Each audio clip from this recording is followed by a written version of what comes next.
name is Chris the Killing Fields. I train at SBG Ireland, and that's in Dublin. And my fighting style is kickboxing with jiu-jitsu. Tonight I'm fighting Gaz Endo. I've watched a couple of tapes on him. He seems like a bit of a brawler stand-up. So I've been practicing a lot of takedowns, taken to the ground, but my background is kickboxing, so I'm quite comfortable to standing as well. And my prediction for this one is knockout in the first round.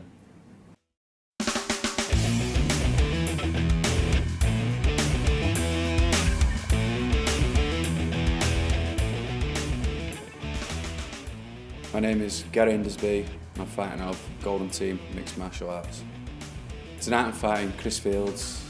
I don't know much about him other than he's a ground fighter and he likes to fight at range. I've been training for this fight. My coach Gary Watkinson has been training me on the ground. I've got my Muay Thai coaches Steve Adams and Pete, who've been teaching my stand-up game for about 3 months now. My prediction for this fight is a first round knockout. We're here now with the professionals. We have Mark Goddard, UFC referee, in charge of this match. We have Chris Fields versus Gary Hendersby. Yeah, Gary Hendersby with the green and white shorts. Yeah, Chris Fields, I think he's going to be looking to take this to the ground because he's fighting out the SBG camp with John Kavanagh in his corner. So I'm pretty sure he's going to look to get this fight to the ground and work his jiu-jitsu.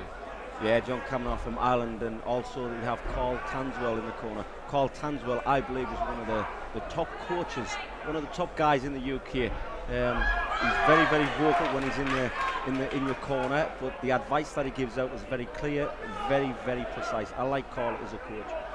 Yeah, and they're always producing good fighters as well. They're always pretty well rounded, and they're always very, very strong on the ground. Chris the Killing Fields, he may be backpedaling a little bit, but I think that is just for the takedown. I was just about to see it. Oh, backpedal, wait for Gary Hendersby to come forward, and a nice, beautiful takedown. Yeah, looking to pass straight away, not wasting any time there. Yeah, Chris has a hold of the ankle. He's going to pass the side control. He needs to use that left hand to stop the leg so he can get past. And he does so nicely. Gaz is still fighting for that half guard.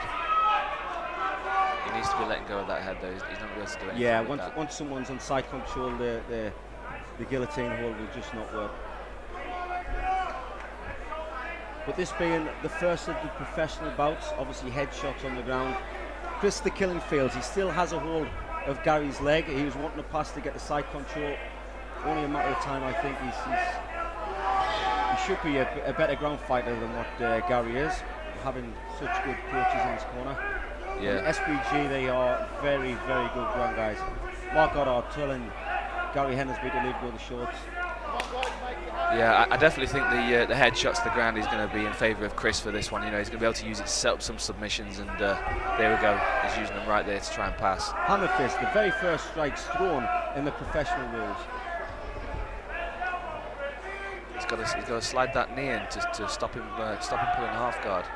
Gaz is still trying to pull half guard. He's still doing a good job, Gaz. I mean, he's on his back, but he's got a hold of his head. He's keeping a hold of his leg to stop him control and dominate that position. But whether this is he's sliding for the mount now, as Gary. He has to be careful he doesn't get rolled over. And there we go, some strikes. The guys who are used to doing just grappling and submissions in the gym, it takes them a long time before they realise that the punches is one of the most important things you can do. Oh, and a beautiful hook kick there. Perfect timing. He was waiting for him to stand up, but Gary just shrugs it off as if it never even happened. And Gary's back to stalking his opponent. Another double leg from Chris. He's finished it again. Looking for that same pass, a little easier exactly this time. Same pass there, Dan. Gary trying to be a little bit more active on the bottom. And again, Chris slides on for the knee ride.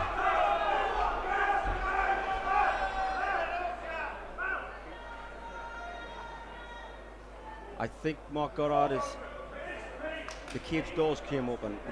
Good, well spotted there by the referee.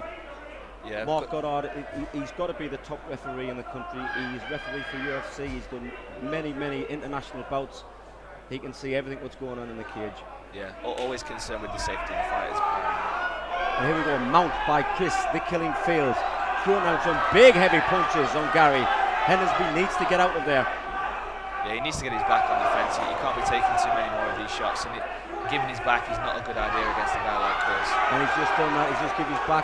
Chris sinks the hooks in. He needs to flatten him out before he does anything. Flatten him out will give him that total domination. I think Chris is going to keep softening him up with some small strikes from the sides of the head, and just keep working him, keep him busy, and eventually he's going to creep that arm in and he's going to work for the choke. I think we're going to see Chris trying to flatten him out soon. In this position, Dan, would you flatten someone out? I mean, as a fighter myself, I would prefer to flatten someone out when I'm up like that, because obviously the guy on the bottom is restricted to what he can do once he's flattened out. Yeah, without a doubt. As soon as you can get your opponent's stomach on the ground, you can really rain some shots down, and they're going to struggle to move.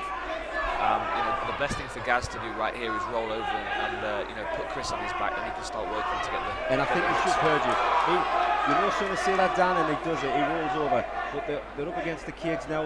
Whether this will be a disadvantage to Gary. Oh, he's sinking that choking. Gary's got a hand fight this. He's going to lose his fight. He's slipping away from him. Good attempt. He's got to get some space. He's got to get those hooks off. This will just be an everyday job for somebody like Chris the Killing Fields. He'll have done this many times in the gym. Yeah, he's using those hooks well. He's controlling. And there, at the end of round one. At the end of that round, Dan, who would you give this to? It's got to go to Chris Fields. I think he dominated. He got two clean takedowns. I think he got the better of the exchanges, to be honest. He took the back, controlled his guy on the ground. Great performance up to now from Chris.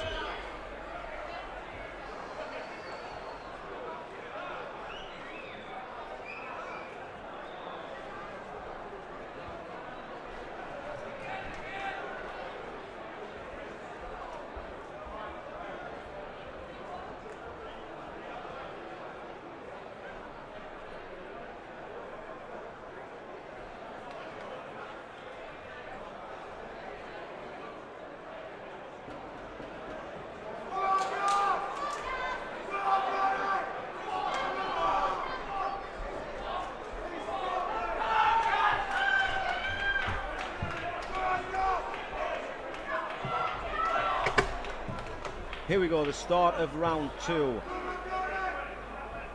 As you said, Dan, Chris the Killing Fields dominating this first round. Gary Hendersby, this is a professional fight. Yeah, I think Chris is going to look to do the same thing again. I think he's going to put Gary on his back, and he was close with that rear naked choke in the first round. I wouldn't be surprised if he goes for something similar this time. Chris coming out with low kicks again. He's circling and backing off. It doesn't mean that he's afraid. That's exactly why he's doing it. You back off, let your opponent come towards you, and go for the shoot. But nice defence there from Gary Hendersby. Yeah, much better than the first round. He's a little lighter on his feet, managed to get his hips away from Chris as he shot in. I think Chris needs to look at setting the shot up if he's going to do it again, because that was a little better. Set up with the jab, still working for the takedown, and he gets it again. Very nice. Half guard now. He's got hold on to the hand. He's going to look for the key lock. Going to create some space with that forearm. Maybe even land some elbows there, soften up his guy. There you go. Every time you say something down, it's as if you can read their mind.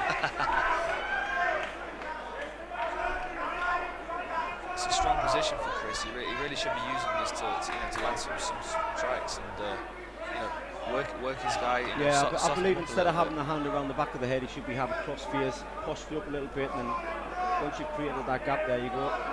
Posture up. Once he postures up, then he can start throwing down some big bombs from the half guard.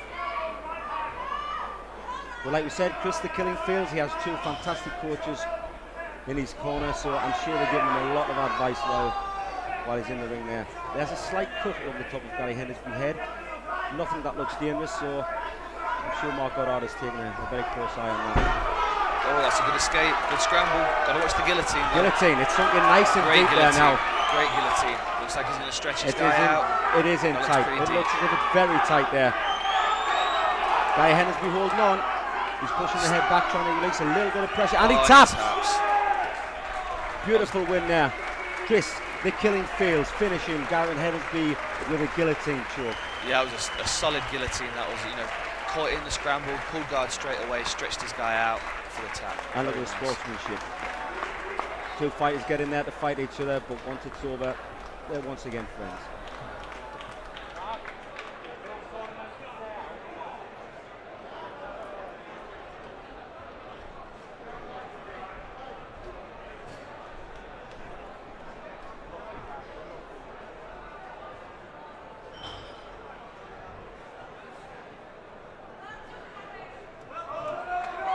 Ladies and gentlemen, after 2 minutes 8 seconds of the second round, we have a winner due to tap out from a guillotine. Let me hear it for Chris the King Fields.